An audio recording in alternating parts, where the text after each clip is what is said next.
बंदी छोड़ सतगुरु रामपाल जी परमेश्वर जी की जय हो।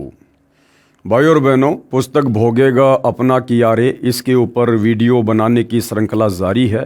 प्रत्येक वीडियो में भाई और बहनों हमें बहुत ही अच्छी जानकारी प्राप्त हो रही है कि संत और भक्तों के साथ में बदतमीजी करना, बदसलूकी करना, दुर्व्यवहार करना, फिर आगे चलकर उसकी सज़ा प्राप्त करना।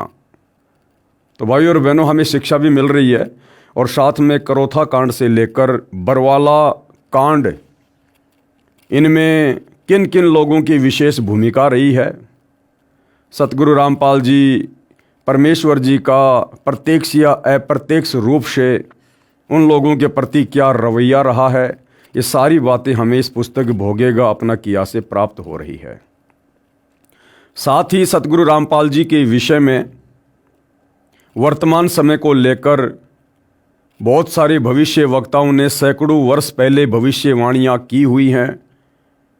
उन भविष्यवाणियों से हमें पता चल रहा है कि वर्तमान में सतगुरु रामपाल जी परमेश्वर जी ही वह युग परिवर्तन का कारण बनने वाले महापुरुष हैं, जिनकी अध्यक्षता में पूरा विश्व एक होगा।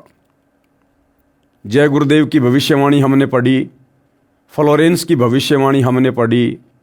आज हम नास्त्रदमस की भविष्यवाणी को देखेंगे कि उन्होंने सैकड़ों वर्ष पहले सतगुरु रामपाल जी के विषय में क्या कुछ अपनी दिव्य दृष्टि से देखकर कहा है। उसी दिव्य महापुरुष, कौन से दिव्य महापुरुष? सतगुरु रामपाल जी के विषय में नास्त्रदमस की भविष्यवाणी। संत रामपाल जी महाराज की अध्यक्षता में हिंदुस्तान विश्व धर्म गुरु के रूप में प्रतिष्ठित होगा। इसमें कोई संशय नहीं है भाई और बहनों, कोई मीन मेख नहीं है किसी भी प्रकार की। ये वर्तमान में आप लोगों को चाहे विश्वास हो या ना हो, क्योंकि अभी आप जी अध्यात्म से दूर हैं, सतगुरु रामपाल जी के प्रवचनों से दूर हैं।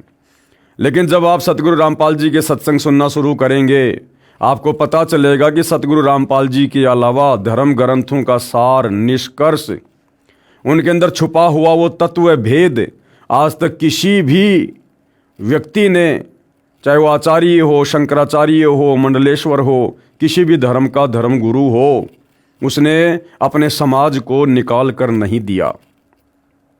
और सतगुरु रामपाल जी सन 1994 से न केवल हिंदू धर्म के धर्मशास्त्रों का, बल्कि मुस्लिम, ईसाई, सिख व अन्य धर्मों के धर्म ग्रंथों का निष्कर्ष अर्थात भक्ति के विषय में संपूर्ण जानकारी, सृष्टि रचना संपूर्ण जानकारी उन्होंने सर्व समाज के सामने प्रस्तुत कर दी है, जो कि सर्व धर्मशास्त्रों से प्रमाणित है।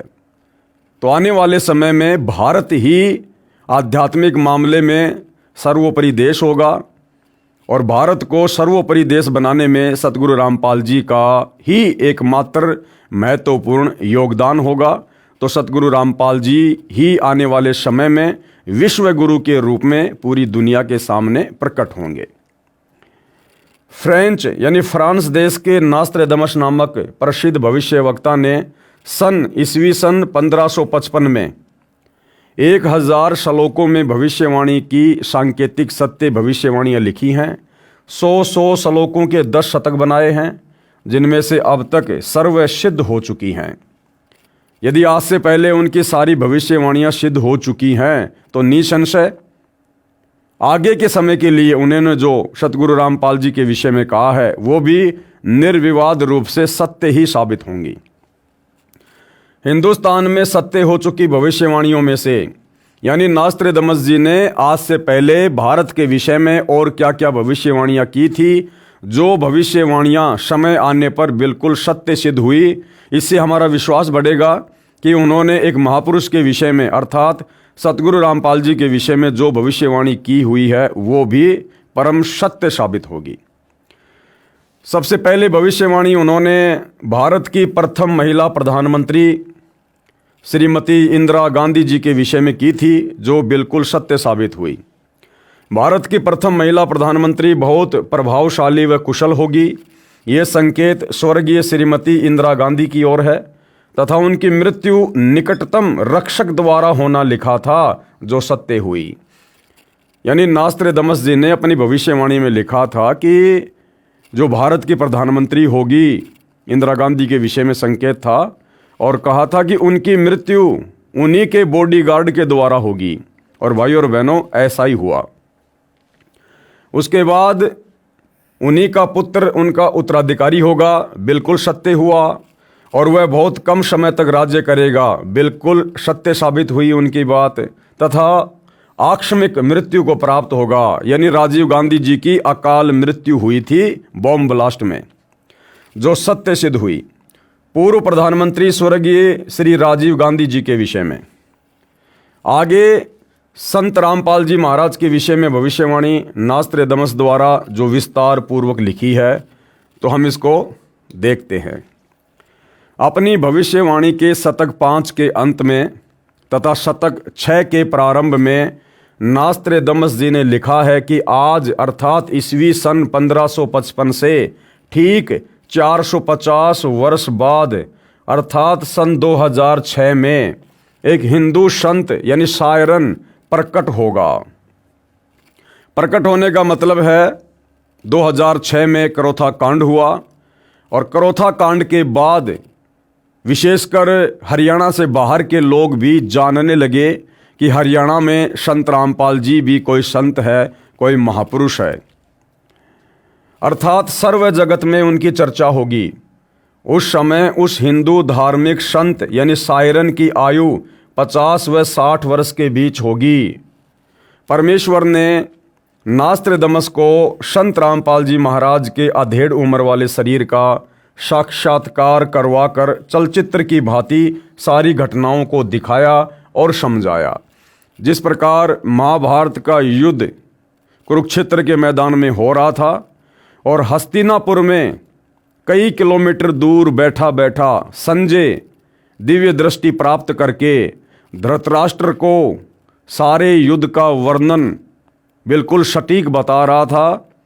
दिव्य दृष्टि के माध्यम से संजय चलचित्र की भांति पूरे युद्ध को देख रहा था। इसी प्रकार परमपिता परमेश्वर जी ने नास्त्रेदमस जी को आने वाले भविष्य के विषय में चलचित्र की तरह दिखाया, और नास्त्रेदमस जी ने ज्यों का त्यों अपनी भविष्यवाणी में लिख दिया, जो वर्तमान में सतगुरु रामपाल जी पर शब्दा शब्द खरी उतर रही है।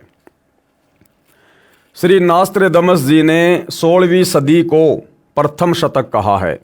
इस प्रकार 5वां शतक 20वीं सदी हुआ। नास्त्रेदमस जी ने कहा है कि वह धार्मिक हिंदू नेता अर्थात संत, जिसको शायरन भी कहते हैं, 5वें शतक के अंत के वर्ष में अर्थात सन 1999 में घर घर सत्संग करना त्याग कर अर्थात चौखटों को लांग कर बाहर आएगा।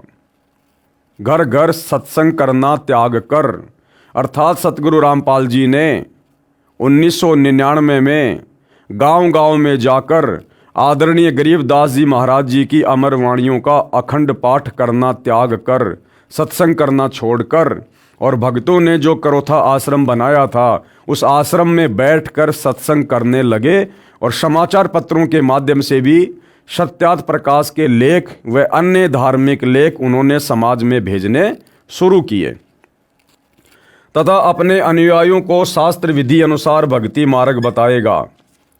उस महान संत के बताए मार्ग से अनुयायियों को अद्वितीय आध्यात्मिक और भौतिक लाभ होगा। उस तत्व दृष्टा हिंदू संत के द्वारा बताए शास्त्र प्रमाणित तत्व ज्ञान को समझकर परमात्मा चाहने वाले श्रद्धालु ऐसे अचंभित होंगे जैसे कोई गहरी नींद से जागा हो। उस तत्व दृष्टा हिंदू संत द्वारा सन 1999 में चलाई आध्यात्मिक क्रांति 2006 तक चलेगी। तब तक बहुसंख्या में परमात्मा चाहने वाले भगत तत्व ज्ञान समझकर अनुयायी बनकर सुखी हो चुके होंगे। उसके पश्चात उस स्थान की चौखट से भी बाहर लांघेगा। उसके पश्चात 2006 से स्वर्ण युग प्रारंभ होगा। नोट: प्रिय पाठक जन कृपया पढ़ें निम्न भविष्यवाणी जो फ्रांस देश के वासी श्री नास्त्रेदमस जी ने की थी, जिसके विषय में मद्रास के एक ज्योतिष शास्त्री के एस कृष्णमूर्ति ने कहा है कि नास्त्रेदमस जी द्वारा सन 1555 में लिखी भविष्यवाणियों का यथार्थ अनुवाद सन 1998 में महाराष्ट्र में एक ज्योतिष शास्त्री करेगा। वह ज्योतिष शास्त्री नास्त्रेदमस की भविष्यवाणी का सांकेतिक भाषा का स्पष्टीकरण कर उसमें लिखित भविष्य घटनाओं का अर्थ देकर अपना भविष्य ग्रंथ प्रकाशित करेगा। यानी महाराष्ट्र का कोई एक ज्योतिषाचार्य होगा जो नास्त्रेदमस की सांकेतिक भविष्यवाणियों को समझकर और सरल भाषा में, मराठी भाषा में लिखेगा और एक नए ग्रंथ की रचना करेगा। उसी ज्योतिष शास्त्री द्वारा यथार्थ अनुवादित की गई पुस्तक के अनुवादकर्ता के शब्दों में पढ़िए। यानी उस ज्योतिषाचार्य ने क्या कुछ लिखा है नास्त्रेदमस की भविष्यवाणियों को सरल करके, जो सतगुरु रामपाल जी पर फिट बैठती हैं। पेज नंबर 32 व 33 पर, ठहरो, स्वर्ण युग अर्थात राम राज्य आ रहा है, यानी आध्यात्मिक राज्य आ रहा है या आध्यात्मिक युग आ रहा है। एक अधेड़ उम्र का औदार्य यानी उदार अजोड़ महासत्ता अधिकारी भारत ही नहीं सारी पृथ्वी पर स्वर्ण युग लाएगा और अपने सनातन धर्म का पुनरुत्थान करके यथार्थ भक्ति मार्ग बताकर सर्वश्रेष्ठ हिंदू राष्ट्र बनाएगा। ध्यान से सुनना भाइयों और बहनों, लिखने वाले सतलोक आश्रम वाले हैं।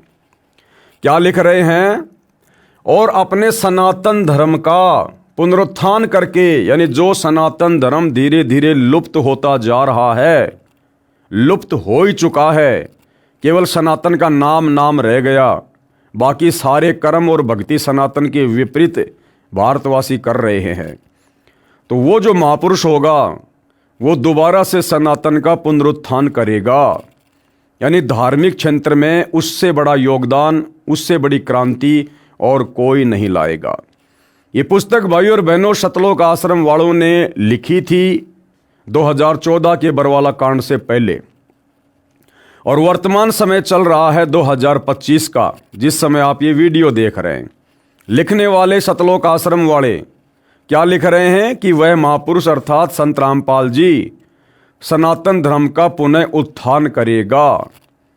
और भाइयों और बहनों, अभी 12 दिसंबर 2025 को इन्हीं सतलोक आश्रम वालों ने सतगुरु रामपाल जी का झूठा मान सम्मान दिल्ली में उनकी फोटो को ले जाकर, और एक कोई काली रमन संस्था थी उसके द्वारा कोई कार्यक्रम आयोजित किया जाता है हर साल, यानी अपने सामाजिक लोगों को वो लोग भारत गौरव अवार्ड के नाम से कोई पुरस्कार देते हैं।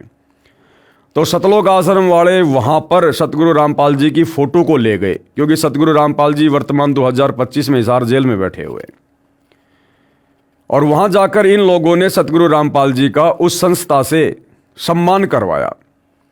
और सतगुरु रामपाल जी को जो अवार्ड दिया गया वो किस क्षेत्र में दिया गया, आपको जानकर हैरानी होगी, सामाजिक कार्यों के क्षेत्र में। यानी हरियाणा में जो बाढ़ आई हुई थी, इन सतलोक आश्रम वालों ने फ्री में मोटर और पाइपें देकर बाढ़ का पानी निकलवा दिया, जिस कारण से इन्होंने सतगुरु रामपाल जी को सामाजिक कार्यकर्ता के रूप में ज़्यादा प्रसिद्ध कर दिया। तो उस काली रमन संस्था ने संत रामपाल जी को सामाजिक कार्यों में योगदान के लिए एक वो मोमेंटो दे दिया। और भाइयों और बहनों, उसी कार्यक्रम में एक और संत था, बिल्कुल नकली, उसको अपने नाम का परिचय देने का भी ज्ञान नहीं, स्वयं अपने नाम से पहले कह रहा कि मैं स्वामी फला फला आचार्य, जबकि अपने नाम से पहले कोई भी व्यक्ति श्री या स्वामी शब्द का यूज नहीं कर सकता। उसके चेले कर सकते हैं, दूसरा कर सकता है।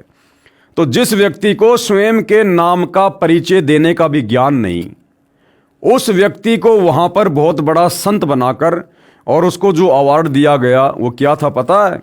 सनातन धर्म का पुनरुत्थान करने का अवार्ड, धार्मिक क्षेत्र में महान कार्य करने का अवार्ड। यानी इन सतलोक आश्रम वालों की आंखों के सामने धार्मिक क्षेत्र का, सनातन धर्म का पुनः उत्थान करने का जो अवार्ड है वो तो दिया गया एक नकली संत को, जिसको भक्ति मार्ग का कै ख गय का भी ज्ञान नहीं।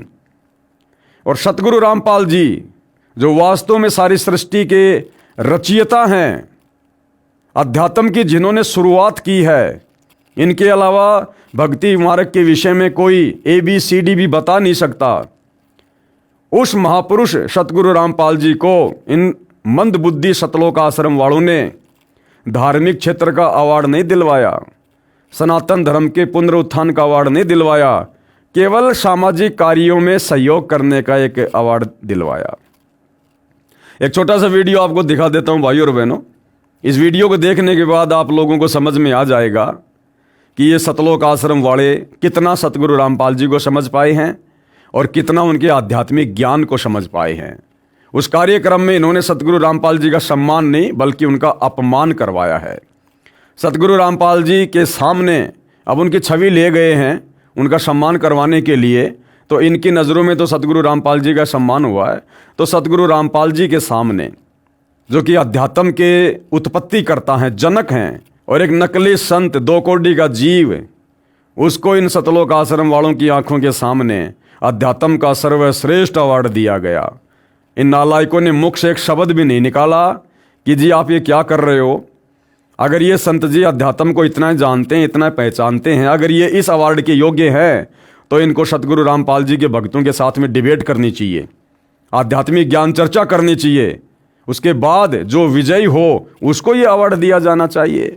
लेकिन ये आश्रम वाले मान बढ़ाई के भूखे बैठ गए वहाँ पर सबसे आगे, सर पे पैर के पगड़ी, और अपनी आंखों से देखते रहे सतगुरु रामपाल जी की बेइज्जती। और जिस नकली संत को अवार्ड दिया गया उसका भी एक छोटा सा वीडियो आप देख लीजिए। उसका इंटरव्यू भी यही सतलोक आश्रम वाले ले रहे हैं, खुशी खुशी इंटरव्यू ले रहे हैं, जबकि शर्म के मारे इनको डूब के मर जाना चाहिए था। देखिएगा। यहाँ पर कुछ संतों को भी अवार्ड दिया गया है, साथ में संत रामपाल जी को भी अवार्ड दिया गया है, तो यहाँ बातचीत करेंगे। नमस्कार जी। नमस्कार। क्या नाम है जी?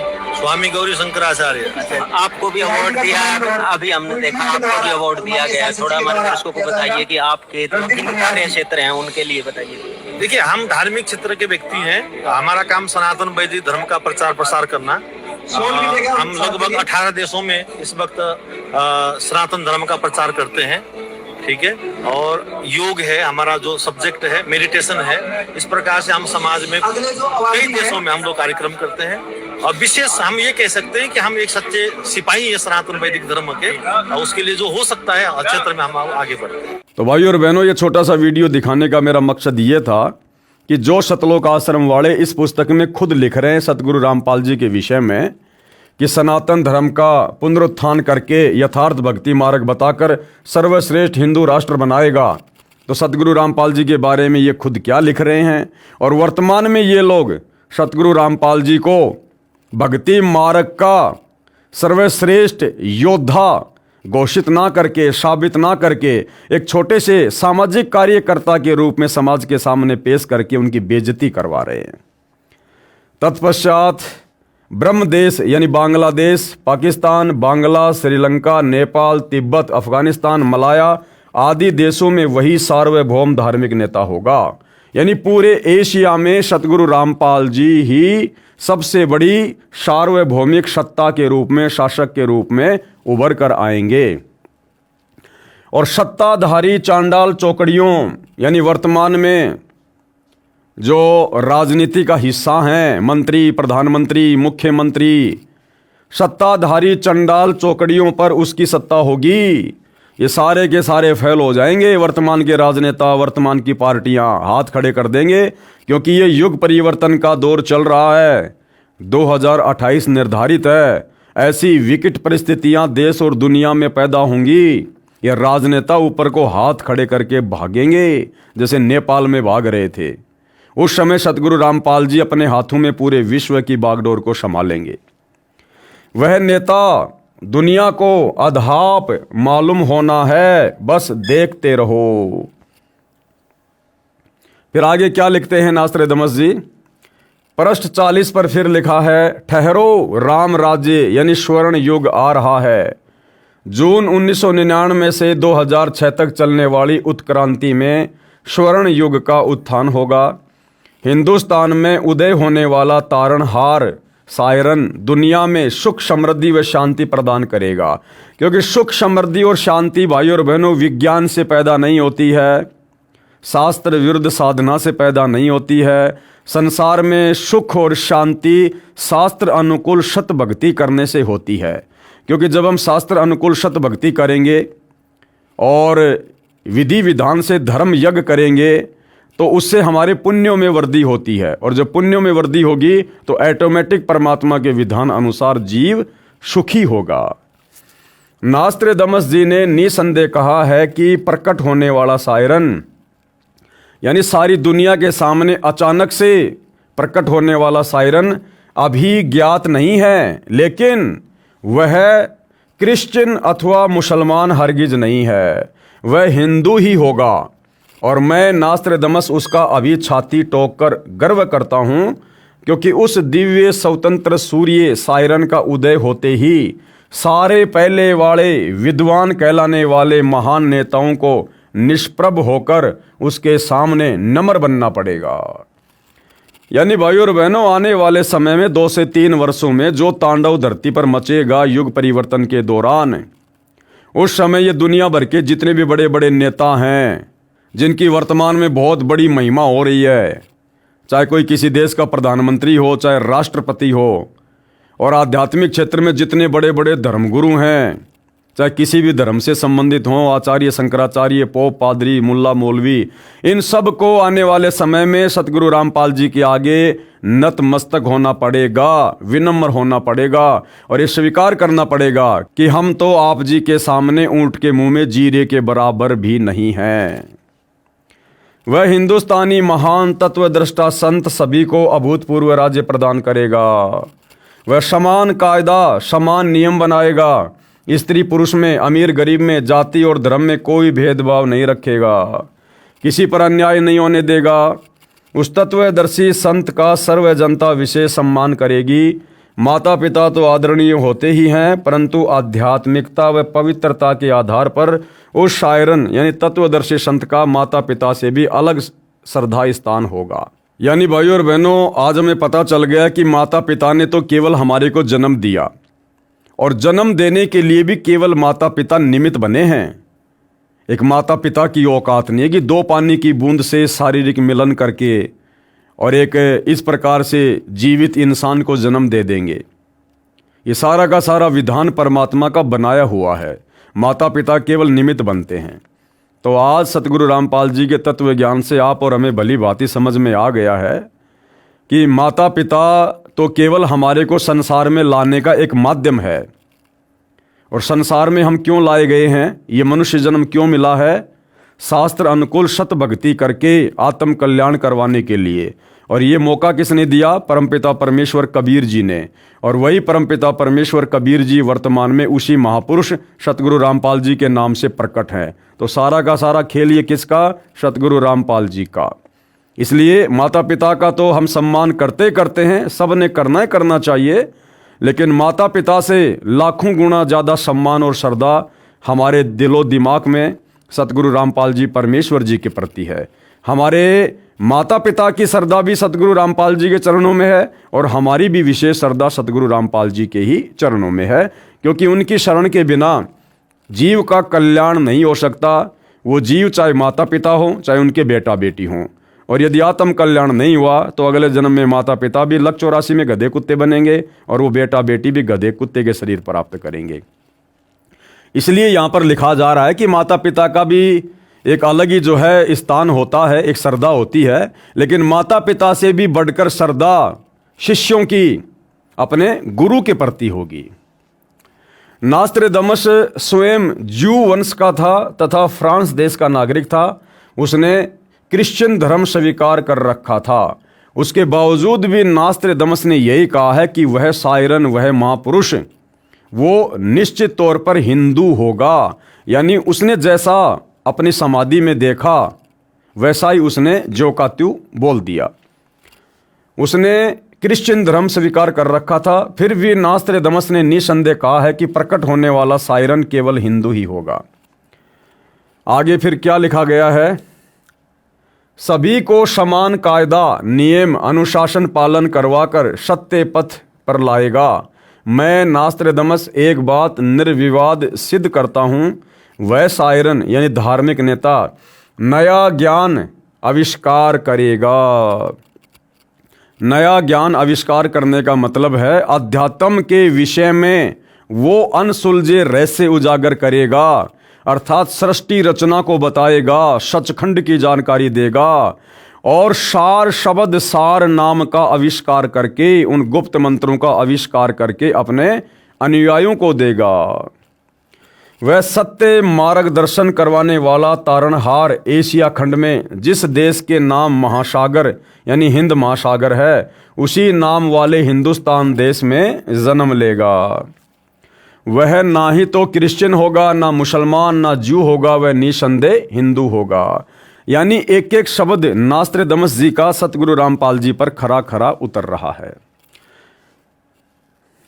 अन्य भूतपूर्व धार्मिक नेताओं से महत्तर बुद्धिमान होगा और अंजी के होगा। नास्त्रेदमस भविष्यवाणी के शतक 6 श्लोक 17 में महत्वपूर्ण संकेत संदेश बता रहा है, उससे सभी प्रेम करेंगे। सतगुरु सुंदर रूप अपारा, सतगुरु 3 लोक से न्यारा, उसे सभी प्रेम करेंगे। अब भाइयों और बहनों, सतगुरु रामपाल जी की शरण में आने से पहले आप और हम भी इसी सांसारिकता के झूठे रंग में रंगे हुए थे। पहले हमें अपने माता पिता अच्छे लगते थे, शादी होने के बाद हमें अपनी स्त्रियां अच्छी लगने लगी, स्त्रियों से बच्चे उत्पन्न होने के बाद हमें बच्चे अच्छे लगने लगे, बच्चों के बच्चे होने के बाद फिर वो पोते पोतियां हमें अच्छे लगने लगे। लेकिन अब सतगुरु रामपाल जी के ज्ञान से परिचित होने के बाद हम परिवार में रहते हैं, सभी का आदर सम्मान करते हैं, अपनी जिम्मेदारियां निभाते हैं, सबसे प्यार प्रेम से रहते हैं। लेकिन हम भक्तों का जो विशेष प्यार है, प्रेम है, लगाव है, वो केवल हमें अपने गुरुदेव भगवान से है। क्यों? क्योंकि उन्होंने हमारी आत्मा को जगा दिया, जो आत्मा अज्ञान में सोई हुई थी। उन्होंने हमें मोक्ष मुक्ति का मार्ग दिखा दिया, अन्यथा हम लक 84 योनियों में गधे कुत्ते सूअर बनकर यहीं भटकते रहते, भरमते रहते। ये परिवार आज है, यदि भक्ति ना मिलती तो कल ये परिवार भी हमसे बिछुड़ता और हम भी लक 84 योनियों में और फिर नरक में कष्ट भोगते। इसलिए इन तमाम बातों पर विचार करके हमारी जो श्रद्धा है वो सतगुरु रामपाल जी के प्रति विशेष है, अटूट है। उसका बोलबाला रहेगा, उसका भय भी रहेगा।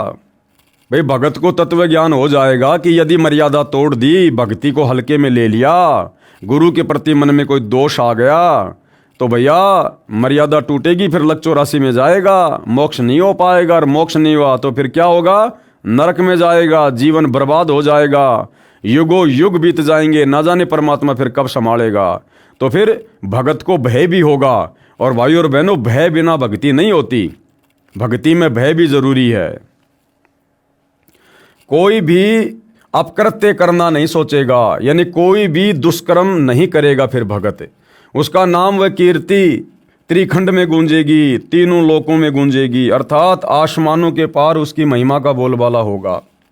अब तक अज्ञान निंद्रा में गाड़े सोए हुए समाज को तत्व ज्ञान की रोशनी से जगाएगा।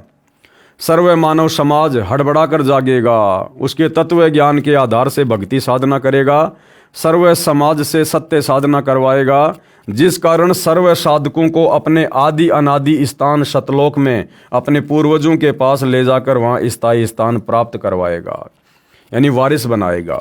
इस क्रूर भूमि काल लोक से मुक्त करवाएगा, ये शब्द बोल उठेगा। आगे क्या कुछ सतगुरु रामपाल जी के विषय में लिखा है?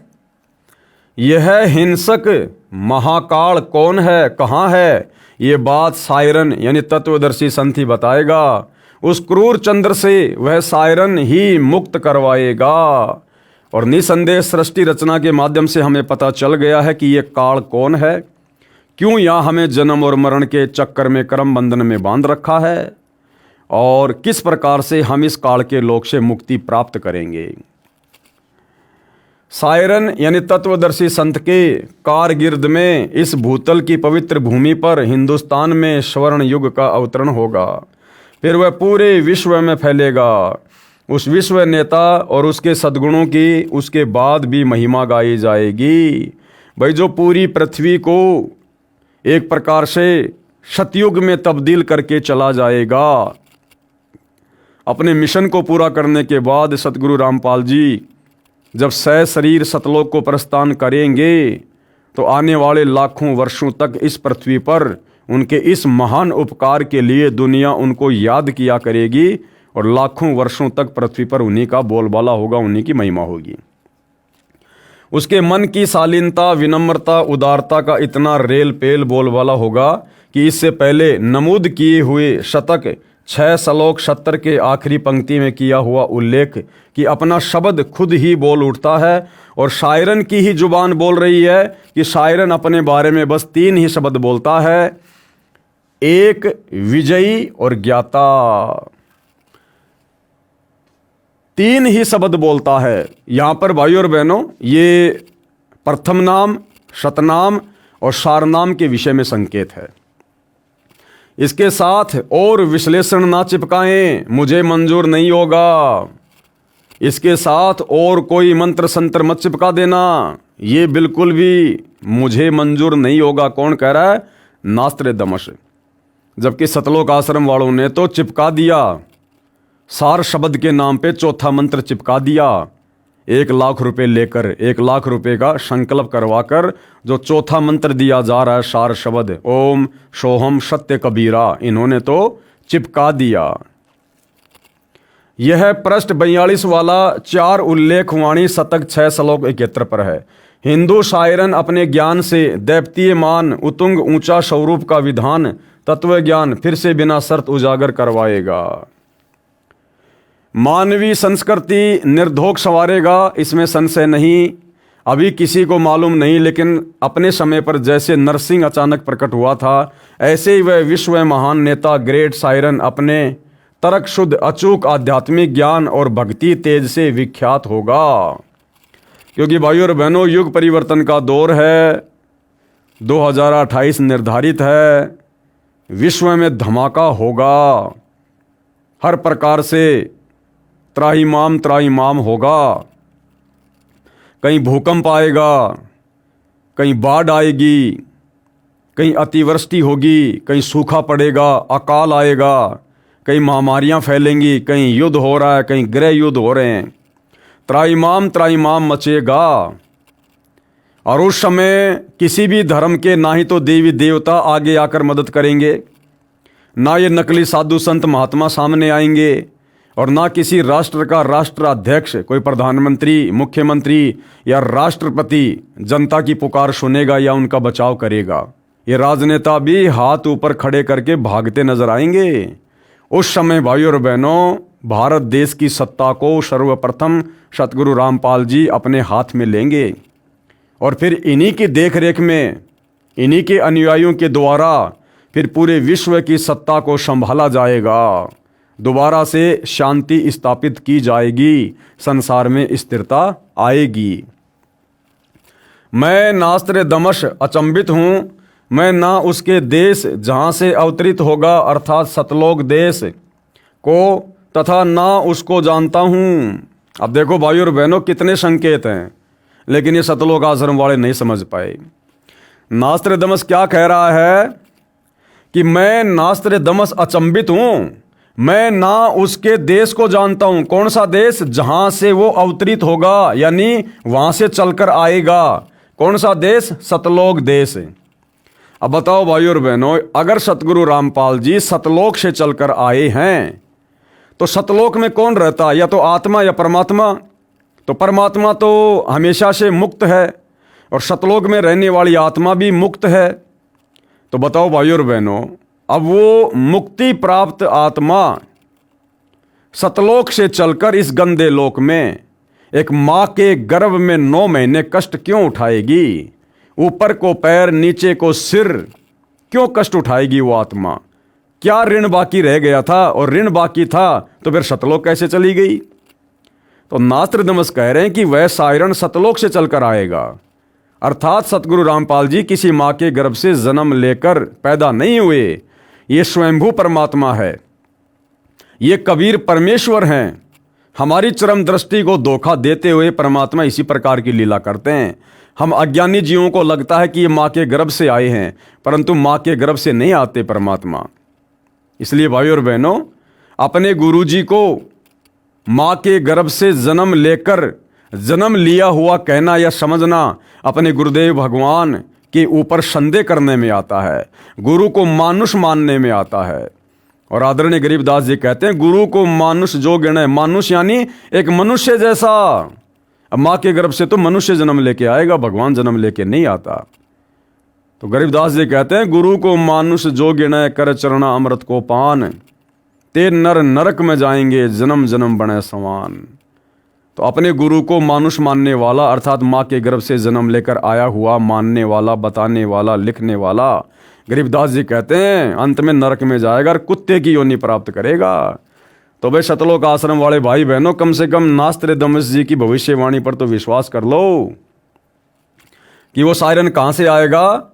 मैं नास्त्रदामस अचंभित हूँ, मैं ना उसके देश जहाँ से अवतरित होगा अर्थात सतलोक देश को, तथा ना उसको जानता हूँ। मैं उसे सामने देख भी रहा हूँ, क्योंकि उसकी पूर्व जन्म की भक्ति कमाई से परमात्मा चलचित्र की भांति वर्तमान समय को दिखा रहे थे। उसकी महिमा का शब्दबद्ध में कोई मिसाल नहीं कर सकता, बस उसे ग्रेट सायरन, महान धार्मिक नेता कहता हूँ। अपने धर्म बंधुओं की सदकालीन समस्या से, दयनीय अवस्था से बेचैन होता हुआ, स्वतंत्र ज्ञान सूर्य का उदय करता हुआ, अपने भक्ति तेज से जग का तारणहार, 5वें शतक 20वीं सदी के अंतिम वर्ष के अंत में यानी ईस्वी 1999, अधेड़ उम्र का विश्व का महान नेता, जैसे तेजस्वी सिंह मानव उद्विग्न अवस्था से चौखट लांघता हुआ मेरे नास्त्रदामस के मन का भेद ले रहा है, और मैं उसका स्वागत करता हुआ आश्चर्यचकित हो रहा हूँ। उदास भी हो रहा हूँ, क्योंकि उसका दुनिया को ज्ञान ना होने से मेरा सायरन तत्वदर्शी संत अपेक्षा का पात्र बनेगा। अर्थात उस तत्वदर्शी संत को परमेश्वर के रूप में ना पहचान कर, ना जानकर दुनिया उनके सतज्ञान का विरोध करेगी, उनको विरोध का सामना करना पड़ेगा। अर्थात 2006 का करोथा कांड हुआ, लोगों ने नहीं समझा अपने तारणहार को। फिर 2014 में बरवाला कांड हुआ, भगत भी नहीं समझ पाए अपने गुरुदेव भगवान को। इसलिए नास्त्रदामस जी ने लिखा है कि दुनिया उसको ना समझकर और उसका विरोध करेगी, उस महान संत को अपेक्षा का पात्र बनना पड़ेगा, उपेक्षा का पात्र बनना पड़ेगा। तो 2006 में तो सतगुरु रामपाल जी को ना समझकर जज्जर, करोथा, डिग्गल, बागपुर आदि गांव के लोगों ने अपने कर्म बिगाड़ लिए, और 2014 बरवाला कांड के समय खुद सतगुरु रामपाल जी के बेटा बेटी, भाई बंधु, रिश्तेदारों ने ना समझकर अपनी मनमानियां करते हुए बरवाला कांड जैसी घटना को जन्म देकर अपने कर्म फोड़ लिए। क्योंकि उसका दुनिया को ज्ञान ना होने से मेरा सायरन तत्वदर्शी संत उपेक्षा का पात्र बन रहा है। मेरी यानी नास्त्रदामस की चित्त भेदक भविष्यवाणी की और उस वैश्विक सिंह मानव की उपेक्षा ना करें। नास्त्रदामस जी कह रहे हैं कि मेरी भविष्यवाणी को सामान्य ना समझें, और मैं जिस महापुरुष के विषय में बातें कह रहा हूँ उसको भी कमजोर ना समझे, कम ना समझे, मजाक में ना ले इन बातों को। उसके प्रकट होने पर तथा उसके तेजस्वी तत्व ज्ञान रूपी सूर्य उदय होने से आदर्शवादी श्रेष्ठ व्यक्तियों का पुनरुत्थान तथा स्वर्ण युग का प्रभात शतक 6 में आज ईस्वी 1955 से 450 वर्ष बाद अर्थात 2006 में, अर्थात 1555 प्लस 450 बराबर 2005 के पश्चात अर्थात 2006 में शुरुआत होगी। इस कृतार्थ शुरुआत का मैं नास्त्रदामस दृष्टा हो रहा हूँ। यानी 15वीं सदी में नास्त्रदामस जी अपनी ध्यान समाधि में पूर्व जन्म की भक्ति के फलस्वरूप सतगुरु रामपाल जी के इस वर्तमान समय को, उनकी उम्र को, उनके कार्यों को, उनके ओजस्वी और तेजस्वी व्यक्तित्व को बिल्कुल देख रहे थे। फिर आगे क्या कहा है पृष्ठ 44, 45, 46 पर, नास्त्रदामस शतक 1 श्लोक 50 में फिर प्रमाणित कर रहा है, 3 ओर से सागर से घिरे द्वीप हिंदुस्तान देश में उस महान संत का जन्म होगा अर्थात प्रकट होगा। उस समय तत्व ज्ञान के अभाव से अज्ञान अंधेरा होगा। यानी जब सतगुरु रामपाल जी ने सन 1994 से अपने यथार्थ 13वें कबीर पंथ की शुरुआत की है, उससे पहले बिल्कुल अज्ञान अंधेरा था। अध्यात्म की कोई ज्योति कहीं नहीं जली हुई थी। चारों तरफ काल के द्वारा भेजे गए संतों का बोलबाला था। शास्त्र विरुद्ध साधना ही पृथ्वी पर हो रही थी। नैतिकता का पतन होकर हाहाकार मचा होगा। वह सायरन धार्मिक नेता गुरुवर अर्थात गुरुजी को वर यानी श्रेष्ठ मानकर अपनी साधना करेगा तथा करवाएगा। नास्त्रदमस जी कह रहे हैं कि वो है सायरन यानी वह महापुरुष अर्थात सतगुरु रामपाल जी गुरु को सर्वश्रेष्ठ बताकर स्वयं भी भक्ति करेगा और अपने अनुयायी से भी करवाएगा। तो भाइयों और बहनों, नास्त्रदमस की भविष्यवाणी पर वर्तमान में कौन चल रहा है? सतगुरु रामपाल जी के साथ संगति से जुड़े हुए सत्सेवक भाई बहन।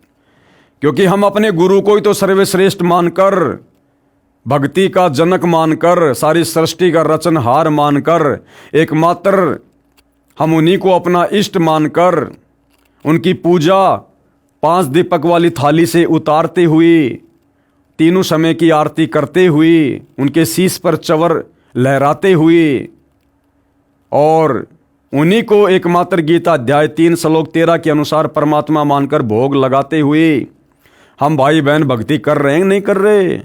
सतगुरु रामपाल जी की संगत में लाखों की संख्या में भगत भाई बहन है, लेकिन क्या कोई भी सतगुरु रामपाल जी को अपना इष्ट मानकर, उन्हें परमेश्वर मानकर इस प्रकार से भक्ति कर रहा है?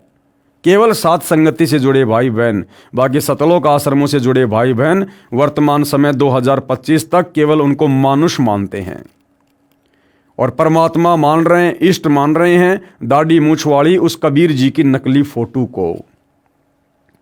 तो क्या कह रहे हैं नास्त्रदमस जी? वह सायरन अर्थात धार्मिक नेता गुरुवर अर्थात गुरु जी को वर यानी श्रेष्ठ मानकर अपनी साधना करेगा तथा करवाएगा।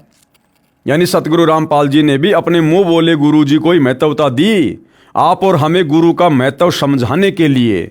अन्यथा ये तो स्वयं जगत गुरु हैं और जगत गुरु को गुरु धारण करने की आवश्यकता नहीं पड़ती है। वह धार्मिक नेता अर्थात तत्वदर्शी संत अपने धर्म बल अर्थात भक्ति की शक्ति से तथा तत्व ज्ञान द्वारा सर्व राष्ट्रों को नतमस्तक करेगा। एशिया में उसे रोकना अर्थात उसके प्रचार में बाधा करना पागलपन होगा। शतक 1 श्लोक 50। नोट: नास्त्रदमस की भविष्यवाणी फ्रांस देश की भाषा में लिखी गई थी।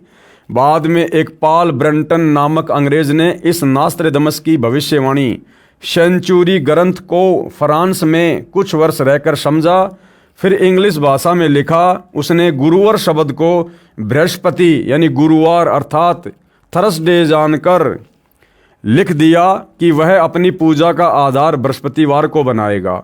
वास्तव में गुरुवार शब्द है जिसका अर्थ है सर्व गुरुओं में जो एक तत्वज्ञाता श्रेष्ठ है तथा गुरु को मुख्य मानकर साधना करना होता है।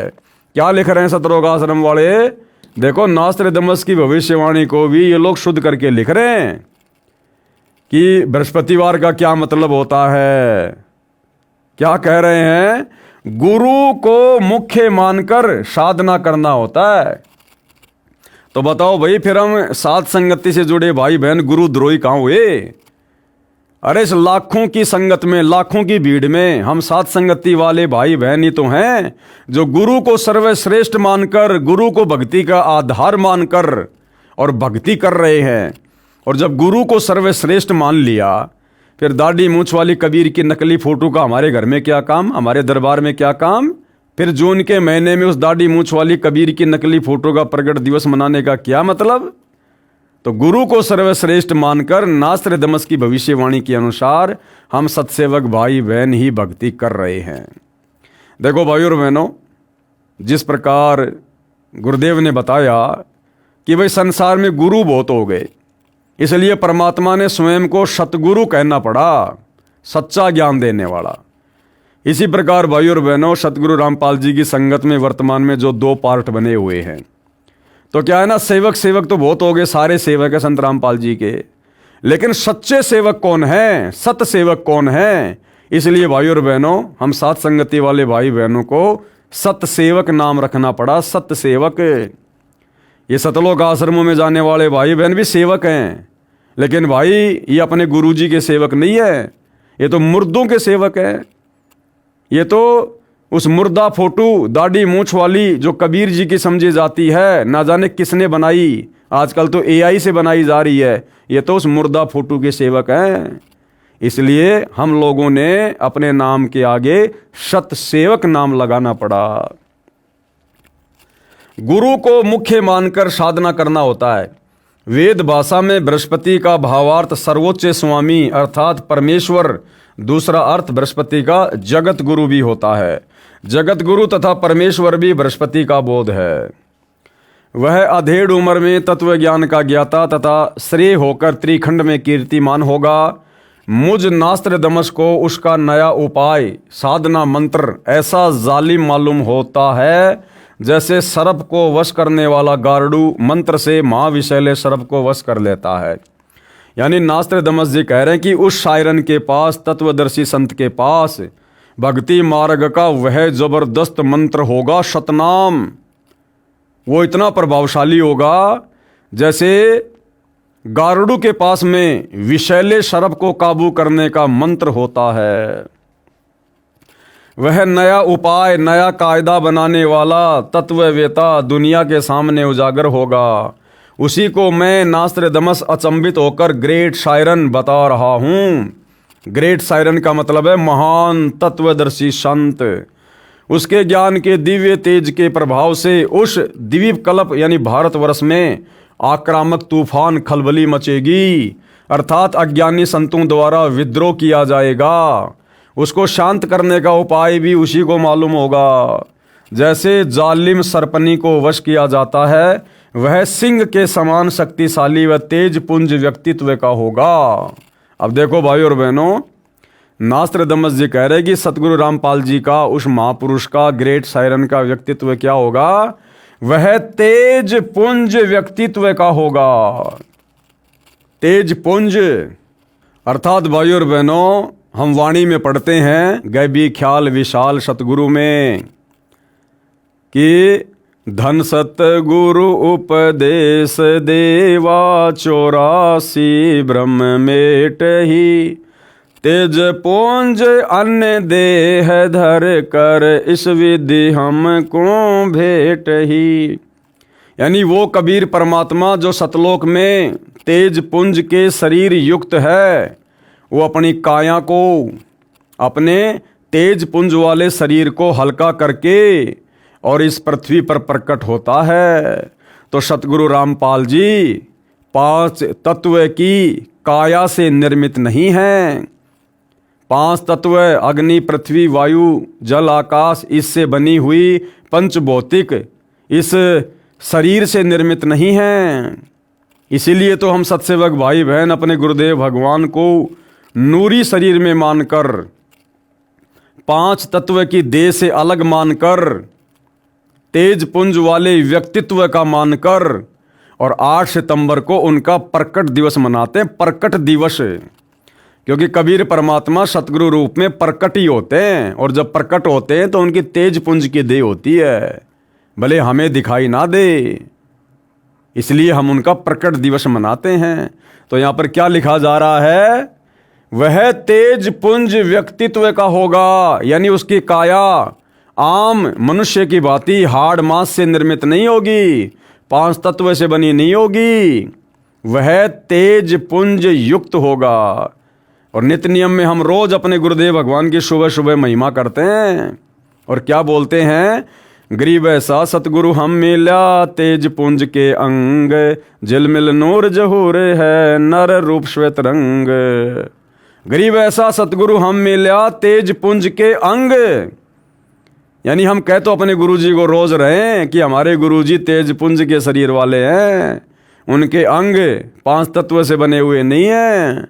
लेकिन जब आता है 8 सितंबर का दिन, तो इस वाणी पर केवल सत्सेवक भाई बहने खड़े उतरते हैं और 8 सितंबर को अपने गुरु को मानुष ना मानकर, स्वयं कबीर परमात्मा मानकर, तेज पुंज के व्यक्तित्व का धनी मानकर हम उनका प्रकट दिवस मनाते हैं। और इन सतलोक आश्रमों में गुरु को मानुष मानकर, जन्म लिया हुआ मानकर उनका जन्मदिन मनाया जाता है। तो क्या लिखा जाता है? वह सिंह के समान शक्तिशाली व तेज पुंज व्यक्तित्व का होगा। यह मैं नास्त्रेदमस स्पष्ट शब्दों में बता रहा हूं कि वह कुंडलिनी शक्ति धारण किए हुए। आगे स्पष्ट शब्द यह है कि जिस समय वह सायरन जिस महासागर में द्विकल्प है, उसी देश के नाम पर महासागर का भी नाम है हिंद महासागर। विशेषता ये होगी कि उस देश की भुजंग सर्पनी शक्ति कुंडलिनी शक्ति का पूर्ण परिचित ट्रियो मास्टर होगा। वह सायरन महान धार्मिक नेता, उदार मस्त वाला, कृपालु, दयालु, दैप्तीयमान, सनातन साम्राज्य अधिकारी, आदि पुरुष, सत्य पुरुष का अनुयायी होगा। अब नास्त्रेदमस को ये नहीं पता बेचारे को कि वो स्वयं सत्य पुरुष होगा या उसका अनुयायी होगा। और हो सकता है ये अनुवाद करते समय अनुयायी शब्द इन आश्रम वालों ने लिख दिया हो। उसकी सत्ता सार्वभौम होगी, उसकी महिमा उपाय गुरु श्रद्धा, गुरु भक्ति अर्थात गुरु बिना कोई साधना सफल नहीं होती, इस सिद्धांत को दृढ़ करेगा। तत्व ज्ञान का सत्संग करके प्रथम अज्ञान निंद्रा में सोए अपने धर्म बंधुओं हिंदुओं को जागृत करके अंधविश्वास के आधार पर साधना कर रहे श्रद्धालुओं को शास्त्र विधि रहित साधना का बुर्का फाड़कर गूढ़ गहरे ज्ञान तत्व ज्ञान का प्रकाश करेगा। अपने सनातन धर्म का पालन करवाकर समृद्ध शांति का अधिकारी बनाएगा। तत्पश्चात उसका तत्व ज्ञान संपूर्ण विश्व में फैलेगा। उस महान तत्वदर्शी संत के ज्ञान की कोई भी बराबरी नहीं कर सकेगा, अर्थात उसका कोई भी सानी नहीं होगा। उसके गूढ़ ज्ञान तत्व ज्ञान के सामने सूर्य का तेज भी कम पड़ेगा। इसलिए मैं नास्त्रेदमस वैश्विक सिंह महामानव इतना महान होगा कि मैं उसकी महिमा को शब्दों में नहीं बांध पाऊंगा। अर्थात 7 समुद्र की मशी करूं, लेखनी करूं बन राय, सब धरती का कागज करूं, पर सतगुरु के गुण लिखे ना जाए। मैं नास्त्रेदमस उस ग्रेट सायरन को देख रहा हूं, अर्थात वो अपनी दिव्य दृष्टि कह लीजिए या समाधि अवस्था कह लीजिए, जो पूर्व जन्म की भक्ति के फलस्वरूप उसको प्राप्त थी, उस आधार से वो कह रहा है। उपरोक्त विवरण का भावार्थ है कि उस विश्व नेता को 50 वर्ष की आयु में तत्व ज्ञान शास्त्रों में प्रमाणित होगा, अर्थात वह 50 वर्ष की आयु में सन 2001 में सर्वधर्मों के शास्त्रों को पढ़कर उसका ज्ञाता तत्व ज्ञानी होगा। और सतगुरु रामपाल जी ने सन 2001 के बाद से ही इन पवित्र धर्मशास्त्रों में जो शास्त्र अनुकूल साधना के विषय में प्रमाण है लिखा हुआ है, उसको दिखाना शुरू किया। उससे पहले सन 1994 से 2001 तक उन्होंने आदरणीय गरीबदास जी के अमर ग्रंथ को आधार बनाकर ही सत्संग किए, तथा उसके पश्चात उस तत्व ज्ञान का श्रेय गे यानी जानने योग्य परमेश्वर का ज्ञान अन्य को प्रदान करने वाला होगा, तथा उसका आध्यात्मिक जन्म अमावस्या को होगा। उस समय वह प्रौढ़ होगा, तथा जब वह प्रसिद्ध होगा तब उसकी आयु 50 से 60 साल के मध्य होगी।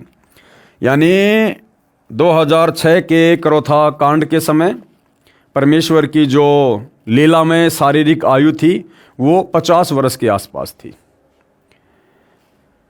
नास्त्रेदमस कहता है कि निसंदेह विश्व में श्रेष्ठ तत्वज्ञाता ग्रेट सायरन के विषय में मेरी भविष्यवाणी के शब्दा शब्द को किसी नेताओं पर जोड़कर तर्क वितर्क करके देखेंगे तो कोई भी खरा नहीं उतरेगा। मैं नास्त्रेदमस छाती ठोक कर शब्दा शब्द कह रहा हूं, मेरा सायरन का कृतत्व और उसका गूढ़ गहरा ज्ञान अर्थात तत्व ज्ञान ही सर्व की खाल उतारेगा। बस 2006 साल आने दो, इस विधान का एक एक शब्द खरा खरा समर्थन सायरन ही देगा। आगे क्या कुछ कहा जा रहा है। नास्त्रेदमस ने अपनी भविष्यवाणी में कहा है कि 21वीं सदी के प्रारंभ में दुनिया के क्षितिज पर सायरन का उदय होगा। जो भी बदलाव होगा वह मेरी नास्त्रेदमस की इच्छा से नहीं बल्कि सायरन की आज्ञा से, नियति की इच्छा से सारा बदलाव होगा ही होगा। यानी कलयुग में सतयुग आएगा ही आएगा। उसमें से नया बदलाव मतलब हिंदुस्तान सर्वश्रेष्ठ राष्ट्र होगा। कई सदियों से ना देखा ऐसा हिंदुओं का सुख साम्राज्य दृष्टिगोचर होगा। उस देश में पैदा हुआ धार्मिक संत ही तत्वद्रष्टा तथा जग का तारणहार जगत जेता होगा। एशिया खंडों में रामायण महाभारत आदि का ज्ञान जो हिंदुओं में प्रचलित है उससे भी भिन्न आगे का ज्ञान उस तत्वदर्शी संत का होगा। वह सत्य पुरुष का अनुयायी होगा, वह एक अद्वितीय संत होगा। बहुत सारे संत नेता आएंगे और जाएंगे, सर्व परमात्मा के द्रोही तथा अभिमानी होंगे। मुझे नास्त्रदमस को आंतरिक साक्षात्कार उस शायरन का हुआ है। अब देखो भाई और बहनों, ये है नास्त्रदमस की भविष्यवाणी का सार। जबकि 2014 बरवाला कांड के बाद जो ज्ञानगंगा पुस्तक लिखी गई है सतलोक आश्रम वालों के द्वारा, उस ज्ञानगंगा पुस्तक में इन सतलोक आश्रम वालों ने इसी भविष्यवाणी का उल्टा फुल्टा अर्थ कर दिया सतगुरु रामपाल जी के ऊपर लगे हुए देशद्रोह के मुकदमे को लेकर। और क्या लिख दिया इन्होंने कि उस महान शायरन के ऊपर राष्ट्रद्रोह का मुकदमा लगेगा, जबकि नास्त्रदमस ने ऐसा नहीं कहा था। नास्त्रदमस ने कहा था कि बहुत सारे संत नेता आएंगे और जाएंगे, सब परमात्मा के द्रोही तथा अभिमानी होंगे। इन आश्रम वालों ने यहां पर कह दिया कि उस महापुरुष पर राष्ट्रद्रोह का मुकदमा लगेगा। ये पुस्तक इन सतलोक आश्रम वालों ने, राष्ट्रीय समाज सेवा समिति वालों ने 2014 बलवाला कांड से पहले लिखी है। उस समय तक सतगुरु रामपाल जी पर कोई राष्ट्रद्रोह का मुकदमा नहीं लगा था। अगर उन पर ऐसा होना था, यदि पहले से यदि ऐसा ही भविष्यवाणी में लिखा हुआ था, तो इन आश्रम वालों ने इस पुस्तक में साफ साफ यहां पर राष्ट्रद्रोह का अर्थात देशद्रोह का नाम लिखना चाहिए था। लेकिन राष्ट्रद्रोह का मुकदमा लगने के बाद इन आश्रम वालों ने फिर यहां नास्त्रदमस की भविष्यवाणी में इस शब्द को ऐड किया है, जो कि गलत है। वह परम संत भारत के जिस प्रांत में जन्म लेगा उसका नाम 5 नदियों के नाम पर होगा, अर्थात पंजाब प्रांत। संत रामपाल जी महाराज का जन्म लेखक के अनुसार भाई 8 सितंबर 1951 में हुआ। हमारी दृष्टि में जन्म नहीं हुआ, वे प्रकट हुए हैं।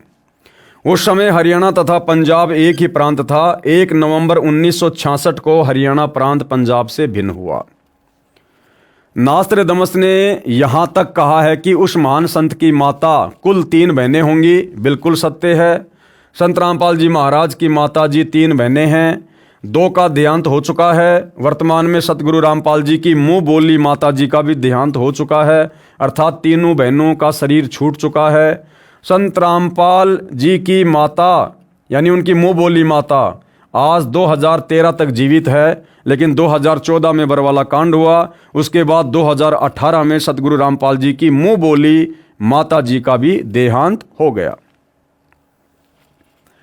नास्त्रदमस ने यह भी लिखा है कि जहां वह संत आश्रम बनाएगा उसके पास से निकले मार्गों को विशाल किया जाएगा, अर्थात करोथा आश्रम के पास भी हाईवे बन चुका है और बरवाला आश्रम के बाहर भी हाईवे बन चुका है।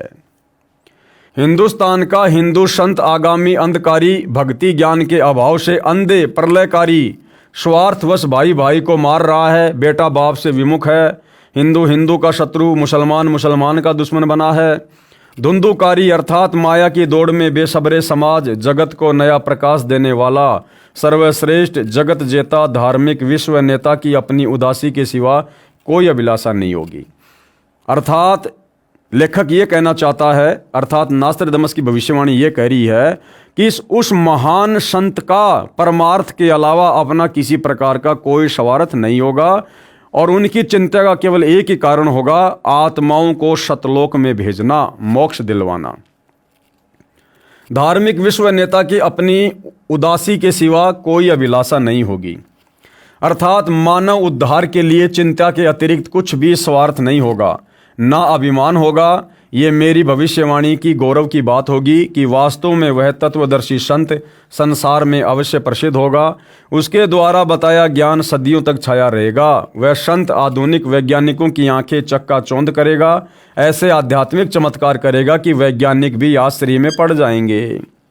और हो रहा है भाई और बहनों, ऐसे ऐसे केस हॉस्पिटल में जाते हैं और डॉक्टर भी अंत में हाथ जोड़कर पूछते हैं कि भाई आप किस भगवान की भक्ति करते हो, आप बच कैसे गए। फिर भगत कहते हैं जी हमारे गुरुदेव सतगुरु रामपाल जी हैं, स्वयं कबीर भगवान धरती पर आए हुए हैं, हम उनकी भक्ति करते हैं। तो डॉक्टर भी कहते हैं भाई धन्य है तुम्हारे गुरुदेव, अन्यथा तुम्हारी उम्र शेष नहीं थी। तो भाई सतगुरु जो चावे सो कर दे, भरम पड़ो मत कोई, और सेऊ धड़ पर शीश चढ़ाया पाछे करी रसोई। उसका सर्व ज्ञान शास्त्र प्रमाणित होगा। मैं नास्त्रदमस कहता हूं कि बुद्धिवादी व्यक्ति उसकी उपेक्षा ना करें, यानी उनको मजाक में ना लें, उनको हल्के में ना लें। माँ के गर्भ से जन्म लिया हुआ कोई व्यक्ति ना माने, उनको साक्षात परमपिता परमेश्वर मानकर चरणों में आ जाएं। उसे छोटा ज्ञान दीप ना समझें और आगे क्या करें। और वो कार्य भाई और बहनों सतगुरु रामपाल जी की संगत में से केवल सत्सेवक भाई बहन कर रहे हैं। देखो बाकी दुनिया को तो अभी तक उनके विषय में जानकारी नहीं है, तो बाकी दुनिया तो हल्के में लेगी। और जिन जिन आत्माओं को सतगुरु रामपाल जी ने अपने शरण में ले लिया, तत्व ज्ञान दे दिया, उन लाखों की भीड़ में भी केवल सात संगति से जुड़े सत्सेवक भाई बहन ही हैं जो उनको अपना इष्ट मानकर, अपना आराध्य देव यानी इष्ट देव परमेश्वर मानकर, और उनको सिंहास नस्त करके यानी उनको आसन के ऊपर बैठा कर, यानी सत्सेवक भाई बहनों ने घर घर में बेड लगा रखे, घर घर में बेड, और तीनों समय की आरती, विशेषकर सुबह और शाम की आरती, गुरुदेव की आरती उतारते हुए करते हैं। उनको भोग लगाते हैं सुबह शाम भोग की आरती के साथ में। तो ये प्रक्रिया जो अब आगे नास्त्रदमस जी बताने जा रहे हैं, केवल साध संगति से जुड़े सत्सेवक भाई बहन कर रहे हैं। क्या कह रहे हैं कि उसे छोटा ज्ञान दीप ना समझें। उस तत्ववेता महामानव सायरन को सिंहास नस्त करके यानी सिंहासन पर बैठाकर, कोष्टक में लिखा जा रहा है आसन पर बैठाकर। अरे तो भैया घर घर में जो बेड लगा रखे हैं सत्सेवक भाई बहनों ने, वो आसन ही तो है। गुरुदेव भगवान को सिंहास नस्त करने के लिए अब भोग लगाएंगे तो कहाँ लगाएंगे? अपने गुरुदेव भगवान की फोटो को अलमारी में रख के भोग थोड़ा ना लगाएंगे। अपने गुरुदेव भगवान की आरती उनको अलमारी में बैठा कर थोड़ा ना लगाएंगे। दीवार पर फोटो को टांग कर थोड़ा ना उनकी आरती उतारेंगे। तो नास्त्रदमस जी क्या कह रहे हैं? कम से कम उनकी भविष्यवाणी पर तो विश्वास कर लो। अरे हम सत्सेवक भाई बहन तो सतलोक आश्रम वालों को दुश्मन नजर आते हैं। हमारी बातें तो तुम्हारी समझ में नहीं आ रही, कम से कम नास्त्रदमस की बातों पर तो यकीन करो कि उस तत्ववेता महामानव, एक होता है मानव आप और हम हैं, दो कोटि के जीव, चाहे राजा हो चाहे रंक हो, हम हैं मानव। और एक होता है महामानव जिसने मानव को पैदा किया है, परमात्मा कबीर जी। उस महामानव सायरन को सिंहास नस्त करके अर्थात आसन पर बैठाकर, जैसे सात संगति वाले भाई बहनों ने घर घर में बेड लगा रखे हैं, अपने गुरु जी को आसन दे रखा है, उसको आराध्य देव मानकर, हम सभी भाई बहन उनको आराध्य देव मानकर, इष्ट मानकर उनकी पूजा करते हैं। आराध्य देव यानी इष्ट। और आप सतलोक आश्रम वाले भाई बहन इष्ट मान रहे हो दाढ़ी मूंछ वाली कबीर की फोटो को, उसको आराध्य देव मानकर पूजा करें। अब पूजा क्या होती है? पूजा पाती पंच पोहप कर पूजा, देव निरंजन और न दूजा।